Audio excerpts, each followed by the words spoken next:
आपको कल हमने काफी डेप्थ में इनहेरिटेंस कैसा होता है, कैसे इंटरनली वो प्रोसेस करता है, ये हमने देखा। इवन हमने सिंगल लेवल इनहेरिटेंस पढ़ लिया था। अब हम प्रोग्राम बनाना स्टार्ट करते हैं वन बाय वन इनहेरिटेंस के। तो चलिए अब हम जाते हैं सबसे पहले हैश इंक्लूड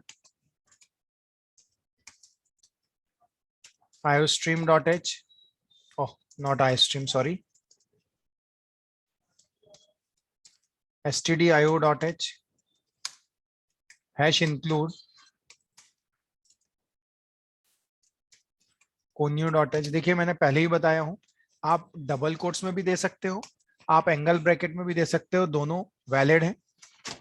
मैं जाता हूं और मैं बनाता हूं क्लास emp। हमें बोला जाता है name age basic salary read करो, हमें बोला जाता है नेम एज बेसिक सैलरी क्या करो, रीड करो। मैं जाता हूं कैर नेम ऑफ 20 इंट में एज, फ्लोट में बेसिक सैलरी, पब्लिक में void of read C out,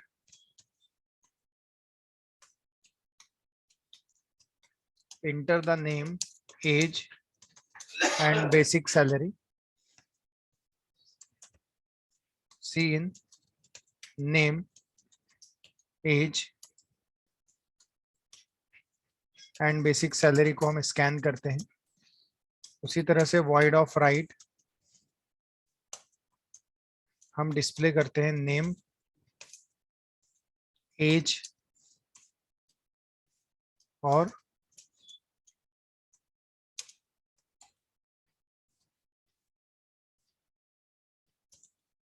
basic salary. उसके बाद मैं क्लोज करता हूं, void of main लिखता हूं, क्लास emp e1, हम बोलेंगे e1 डॉट रीड और e1 dot right, finally get ch और एंड ऑफ द प्रोग्राम। हम इसको सेव कर लेते हैं।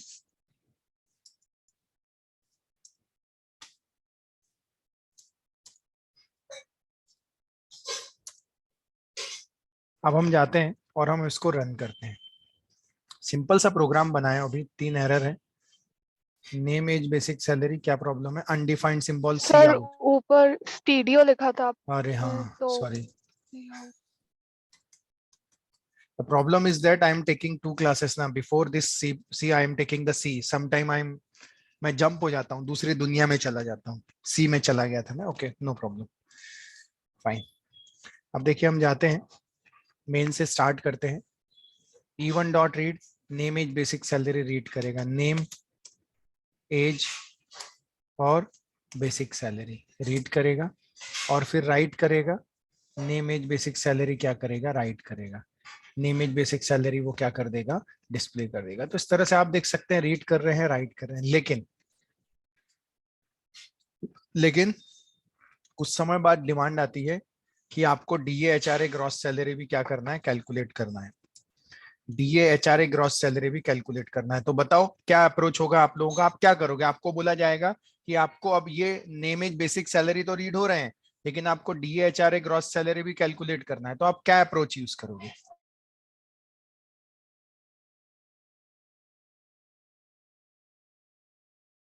सर एक नई क्लास बनाएंगे।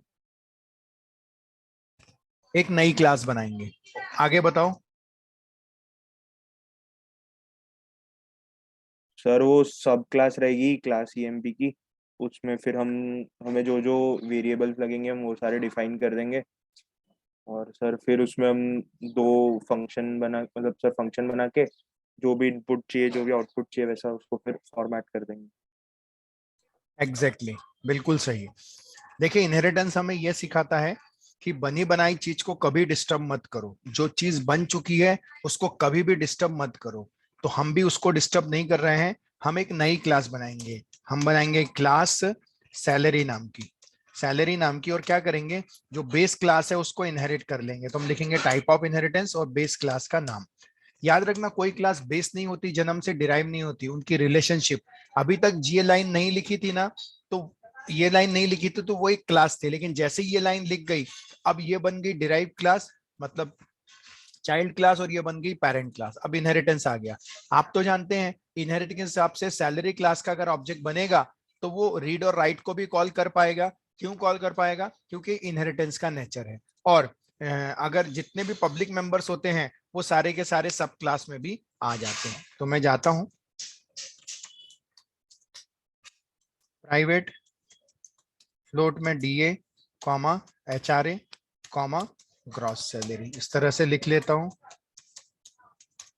पब्लिक वॉइड ऑफ हमको क्या करना है, कैलकुलेट करना है ना, सिर्फ DHRA ग्रॉस सैलरी, तो सिर्फ कैलकुलेट से ही काम हमारा चल जाएगा। कैलकुलेट नाम का मेंबर फंक्शन बनाता हूं।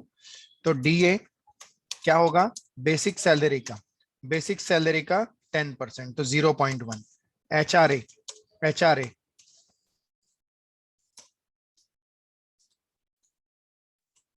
HRA जो होगा वो बेसिक सैलरी का कितने परसेंट होगा, 15% होगा, 15%। और ग्रॉस सैलरी क्या निकलेगी, DA प्लस HRA और प्लस बेसिक सैलरी, ये इस तरह से निकल जाएगा।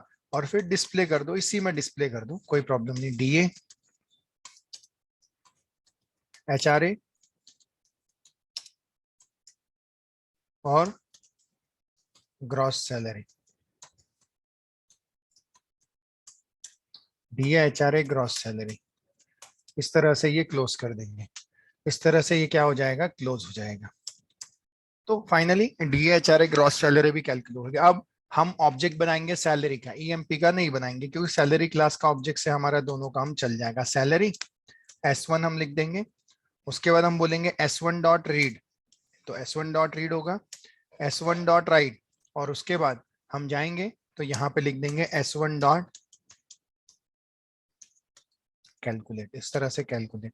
डिराइव क्लास का ऑब्जेक्ट है, बेस क्लास के मेंबर फंक्शन को कॉल कर रहा है। देखो मेन से स्टार्ट, एरर क्यों है भाई, हाँ देखो BS is not accessible, BS is not accessible, BS is not, अगर आप देख रहे हो सर, पता है मैंने क्या किया हूं, देखो मैंने जो BS है ये कहाँ पे यूज किया हूँ, सैलरी क्लास में BS। और BS एक मेंबर है, मेंबर वेरिएबल है जो कि बेस क्लास में है, लेकिन वो क्या है, प्राइवेट है। देखो इसको प्राइवेट डिफाइन किया है।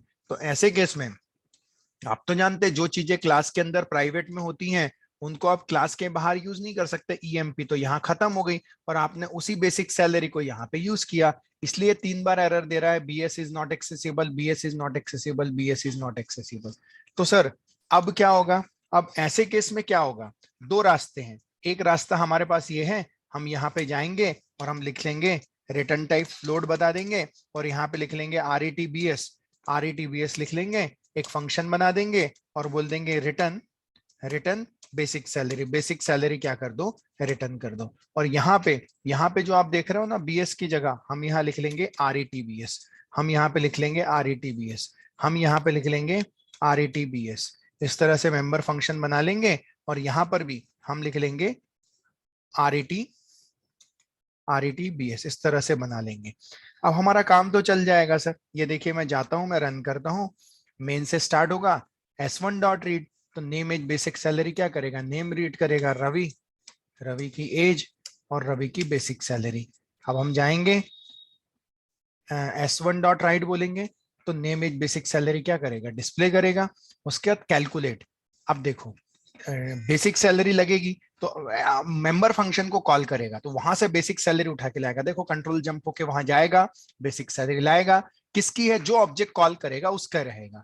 सेकंड केस में भी वैसे ही होगा, BS लाएगा जो ऑब्जेक्ट कॉल कर रहा है उसका, फिर ग्रॉस सैलरी, फिर जाएगा, फिर लेके आएगा और फिर डिस्प्ले करेगा। DHRA ग्रॉस सैलरी कैलकुलेट हो गए, डिस्प्ले हो गए। 1000 का 10% 100, 1000 का 15% 150, और दोनों को मिला के 1250, तो वो हो जाएगा ग्रॉस सैलरी। तो इस तरह से आपने देखा, ये जो इनहेरिटेंस आप देख रहे हैं, ये जो इनहेरिटेंस आप देख रहे हैं, इसमें एक ही बेस है, एक ही डिराइव है, एक ही बेस है, एक ही डिराइव है, इसलिए ये कहलाता है, इसलिए ये कहलाता है single level inheritance. Inheritance, single level inheritance sir. लेकिन इसमें सबसे बड़ा प्रॉब्लम क्या था पता है, आपने बार बार मेंबर फंक्शन को कॉल कर रहे हैं डिराइव क्लास में, जिससे बार बार कंट्रोल ऊपर जा रहा है, लेके आ रहा है, प्रॉब्लम सॉल्व हो रहा है, प्रॉब्लम सॉल्व हो रहा है, no doubt. Just a minute sir, problem solve हो रहा है नो डाउट, लेकिन क्या हो रहा है, बार बार RETBS कॉल हो रहा है ना, RETBS कॉल हो रहा है। तो ऐसे केस में हम क्या करेंगे, हम जाएंगे फिर से, लेकिन अब मैं ये RETBS नाम का मेंबर फंक्शन हटा देता हूँ। RETBS नाम का मेंबर फंक्शन ये मैं क्या कर देता हूँ, हटा देता हूँ, ये हटा दिया। और यहाँ पे जब मैं कॉल कर रहा था RETBS, तो मैं अब फिर से क्या कॉल करूंगा, बेसिक सैलरी ही लिखूंगा। यहाँ पे जाऊंगा, बेसिक सैलरी लिख दूंगा। यहाँ पर भी मैं जाऊंगा, oh sorry, just a minute,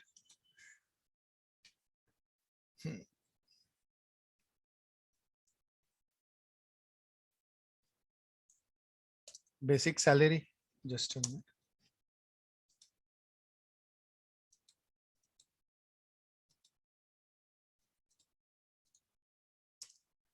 BS, और यहाँ पे RETBS की जगह मैं लिख दूंगा बेसिक सैलरी।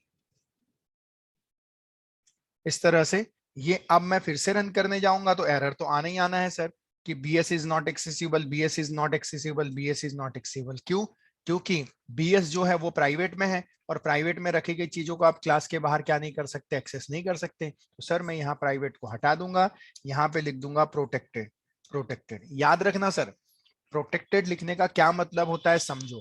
प्रोटेक्टेड लिखने का मतलब होता है सिर्फ और सिर्फ जो क्लास इनहेरिट करेगी, इस केस में कौन सी क्लास इनहेरिट कर रही है, salary.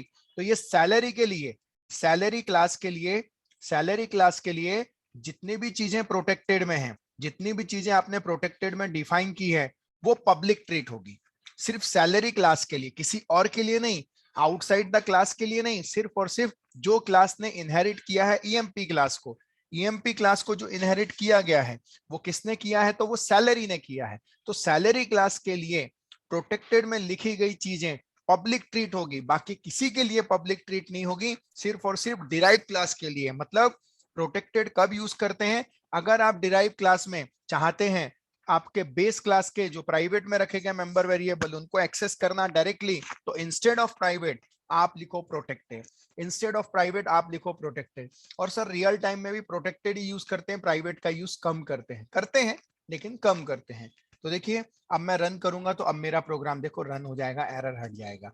S1 dot read name age basic salary, name age और basic salary.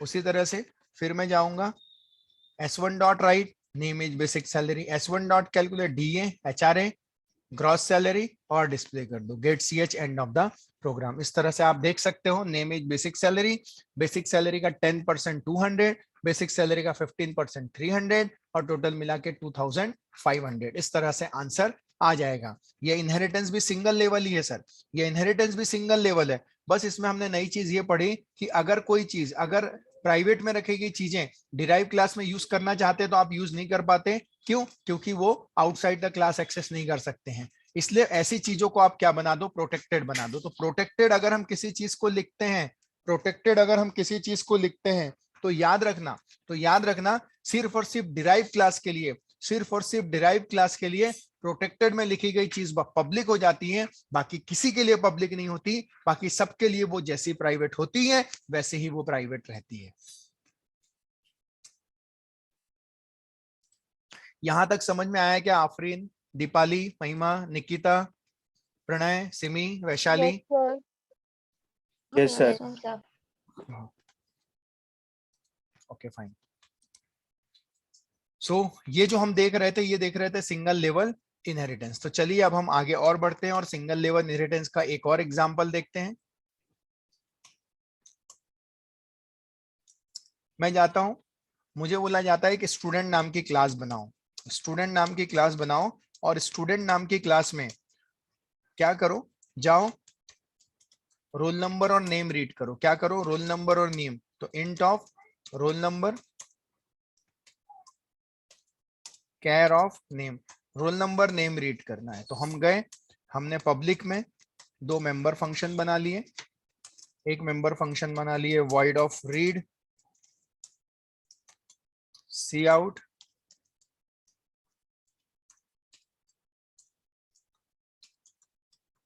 enter the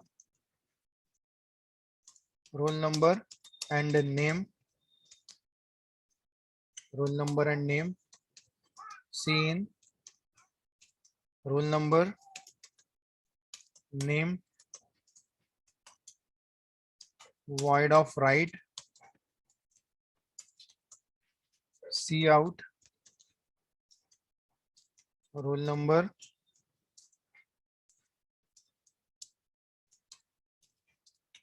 name,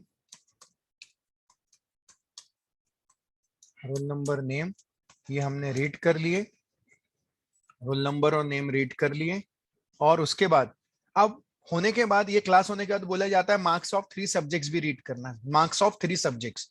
तो आपके पास एक रास्ता ये है कि यहीं पर 3 सब्जेक्ट के स्कैन करो, या तो फिर एक नई क्लास बनाओ। तो ऑब्वियस है हम इनहेरिटेंस पढ़ रहे हैं तो हम एक नई क्लास बनाएंगे, उसका नाम दे देंगे मार्क्स, और टाइप ऑफ इनहेरिटेंस पब्लिक ले लेता हूं, और उसके बाद स्टूडेंट को इनहेरिट कर देता हूं। तो देखिए स्टूडेंट इनहेरिट हो गई। अब यहां जाता हूं मैं, और क्या बोला जाता है कि मार्क्स ऑफ 3 सब्जेक्ट्स, तो इंट m1 m2 m3। मैं जाता हूं पब्लिक में, फिर से मेंबर फंक्शन बना लेता हूं, void of read marks, C out,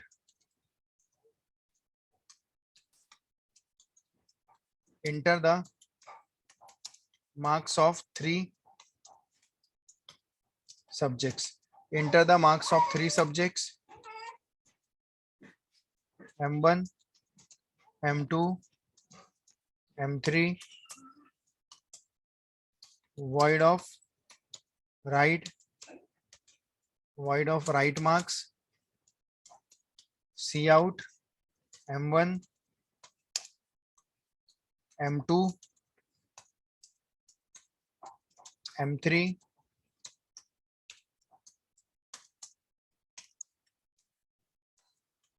देखो पहले हमें बोला गया स्टूडेंट के रोल नंबर नेम रीड करो, फिर बोला गया कुछ समय के मार्क्स रीड करो। तो हमने बनी बनाई चीज को डिस्टर्ब नहीं किया, हमने एक नई क्लास बनाई और स्टूडेंट किस में इनहेरिट हो गए, मार्क्स में। सर ये कौन सा इनहेरिटेंस कहलाता है? Single level. Correct, single level. क्यों?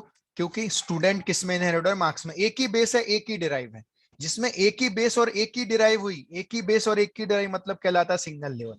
अब क्या हुआ, मार्क्स होने के बाद हमें बोला गया, मार्क्स होने के बाद हमें बोला गया कि आपको परसेंटेज भी कैलकुलेट करना है, आपको रिजल्ट भी कैलकुलेट करना है। तो दो रास्ते हैं, या तो बनी बनाई चीज को डिस्टर्ब करो, या तो एक नई चीज बनाओ। तो हम नई चीज बनाएंगे, हम बोलेंगे class result colon type of inheritance, और अब बेस क्लास कौन सी इसके लिए, मैं ले लेता हूं मार्क्स। तो सर देखो स्टूडेंट इनहेरिट हुई मार्क्स में, स्टूडेंट इनहेरिट हुई मार्क्स में, और मार्क्स इनहेरिट हुई रिजल्ट में। तो पहला दूसरे में और दूसरा तीसरे में। सर ऐसा पर्टिकुलर इनहेरिटेंस जो कहलाता है वो कहलाता है multi level inheritance, multi level inheritance कहलाता है।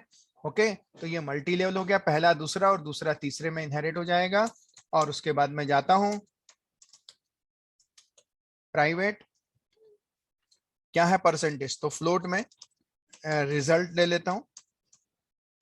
अब मैं जाता हूं पब्लिक में और मैं बोल देता हूं कि void ऑफ कैलकुलेट, और मैं जाता हूं और यहां पे बोल देता हूं कि if m1 greater than equals to 40 and m2 greater than is equals to 40 and m3 greater than is equals to 40, अगर 40 या 40 से ज्यादा है, 40 या 40 से ज्यादा है, तो ऐसे केस में क्या करो, आप अंदर आओ और बोलो प्रिंट एफ। लेकिन ये आने से पहले देखो हमने किसको यूज किया, m1 m2 m3। मुझे बताओ क्या m1 m2 m3 यहाँ है? नहीं है। नहीं है तो कहां से यूज किया रहा है, ये अपर क्लास से यूज कर रहा है, ये देखो। और ये उसमें क्या बताया गया है, प्राइवेट बताया गया। आप तो जानते हैं अगर वो यूज करेगा तो क्या आएगा, एरर आएगा। लेकिन अभी हम रखते हैं, बाद में हम चेंज कर देंगे जानबूझ के।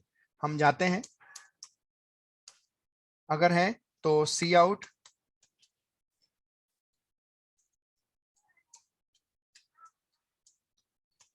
congratulations,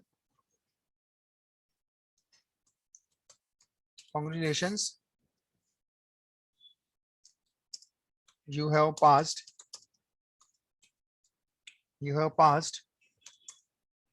और क्या कर देना, पास तो हो गए आप, अब आपको परसेंटेज निकालना है, तो एक वेरिएबल और ले लो रिजल्ट के साथ परसेंटेज नाम का,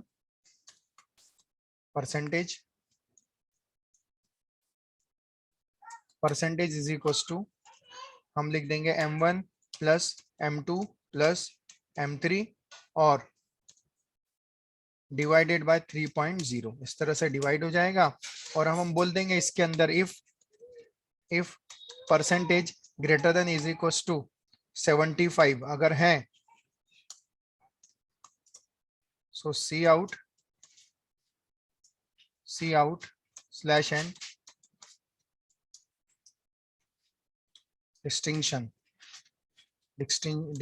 आ जाएगा। और if percentage less than 75 and percentage greater than is equal to 60 है, तो हम बोल देंगे सी out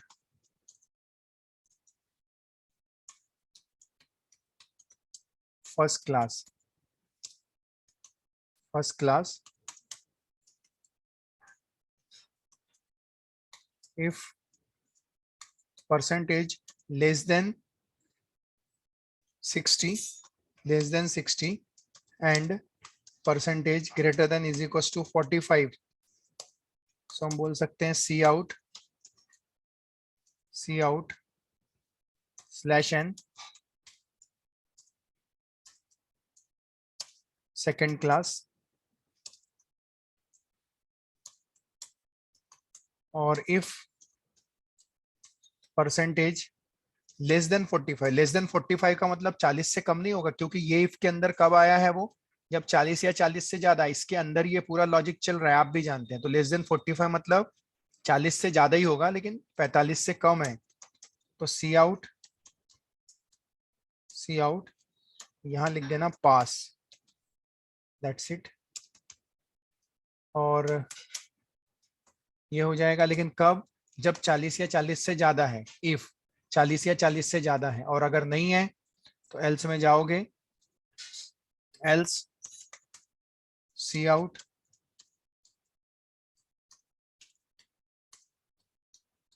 sorry you have failed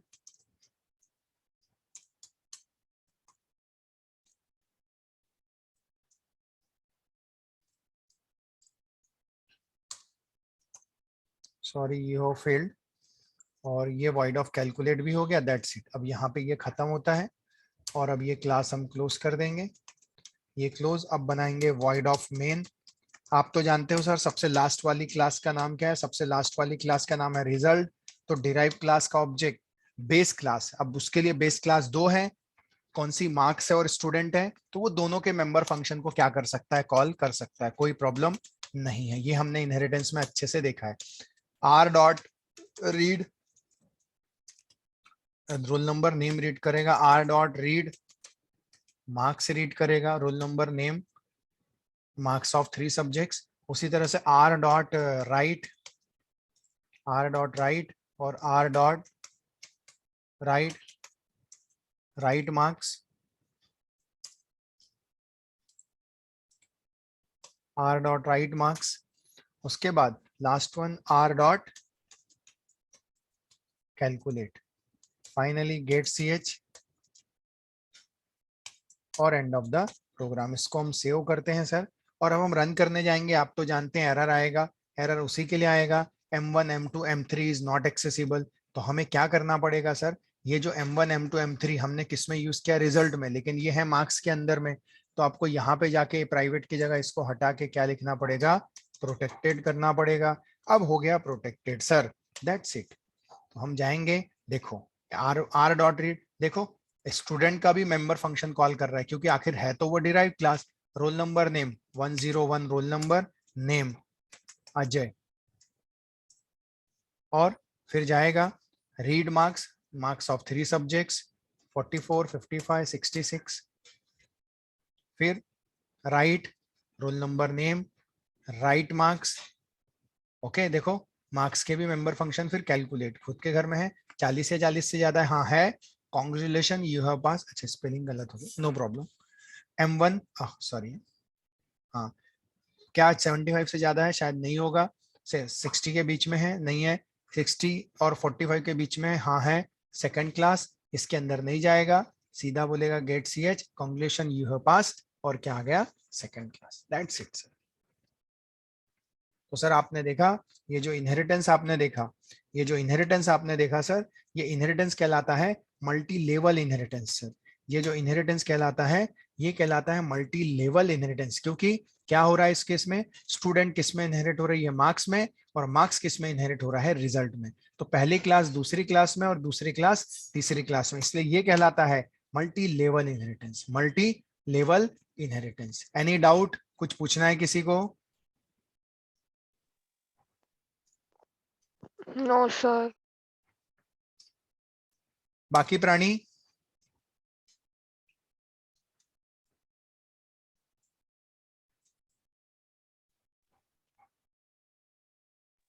no sir. Okay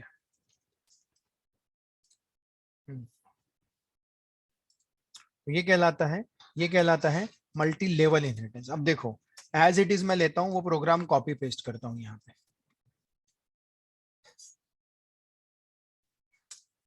paste किया मैंने यहाँ पे। और अब देखो स्टूडेंट किस में इनहेरिट हुई, मार्क्स में, और मार्क्स किस में इनहेरिट हो रही थी, रिजल्ट में। अब मैं क्या करता हूँ, स्टूडेंट और मार्क्स का रिलेशन हटा देता हूँ, स्टूडेंट और मार्क्स का रिलेशन हटा दिया। अब स्टूडेंट और मार्क्स में कोई रिलेशन नहीं है, लेकिन हाँ स्टूडेंट और मार्क्स आके सीधा यहाँ इनहेरिट हो रहे हैं। यहाँ मैं लिख देता हूँ public student, public student comma public public marks. तो पता है क्या हुआ, ये दोनों जो हैं एक साथ किस में इनहेरिट हो गई, रिजल्ट में, एक साथ किस में इनहेरिट हो गई, रिजल्ट में। ऐसा पर्टिकुलर इनहेरिटेंस कहलाता है, एक से ज्यादा क्लास अगर एक क्लास में चला जाए तो वो कहलाता है मल्टीपल इनहेरिटेंस, वो कहलाता है multiple inheritance.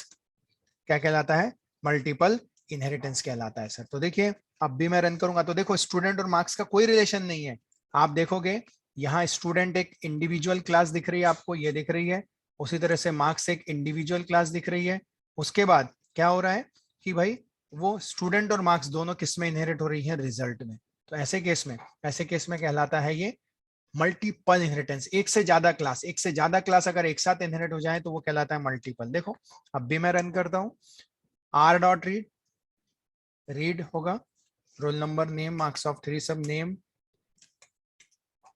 Role number name. अब marks of 3 subjects M1 M2 M3 77 88 66, right role number name, right marks M1 M2 M3, calculate 40 या 40 से ज्यादा है, हाँ, परसेंटेज हाँ है, अंदर डिस्टिंक्शन अंदर नहीं जाएगा लेकिन चेक तो करेगा, get CH end of the program. इस तरह से ये चीजें आ जाएगी। तो सर हमने देखा सिंगल लेवल, हमने देखा मल्टी लेवल, हमने देखा मल्टीपल। तो ऐसे आज हम कितने इनहेरिटेंस पढ़े, 3 इनहेरिटेंस हम लोगों ने पढ़ा। ओके लेकिन मैं बता दूं इनहेरिटेंस से ज्यादा इंपॉर्टेंट है, इनहेरिटेंस से ज्यादा इंपॉर्टेंट है वर्चुअल जो मैं आपको पढ़ाने वाला हूँ। इनहेरिटेंस पहले समझ लो अच्छे से, इनहेरिटेंस किस तरह से वर्क करता है। सर आज के लिए मैं इतना ही लेता हूँ, कल का lecture very very very very very important है। क्यों? क्योंकि आने वाले 2 लेक्चर्स काफी इंपॉर्टेंट है, क्योंकि हम पढ़ेंगे, कल पढ़ेंगे हम हायरार्किकल और हाइब्रिड इनहेरिटेंस पढ़ेंगे, और हम हो सकता है कि वर्चुअल देखें, या कल ना देख पाए वर्चुअल तो हम परसों जरूर देखेंगे कि what is the importance of virtual function. Sir any question?